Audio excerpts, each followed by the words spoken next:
কেউ যদি আমারে কষ্ট দেয় আমি বদলা নিতে চাই, ঠিক কি না? কিন্তু ইসলাম বলে বদলা না নিয়ে বদলে দাও। কি করবেন?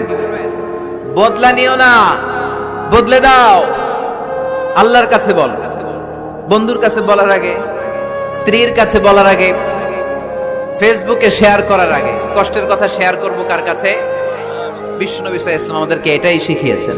এই শিক্ষার মধ্য দিয়ে গোটা বিশ্বকে তিনি চেঞ্জ করে দিয়েছেন। তার নাম মুহাম্মদ সাল্লাল্লাহু আলাইহি ওয়াসাল্লাম। এই সূরা থেকে আমাদের জন্য শিক্ষা হচ্ছে আমরা বিপদে আপদে সব সময় ভরসা রাখবো একজনের উপর, তিনি কে?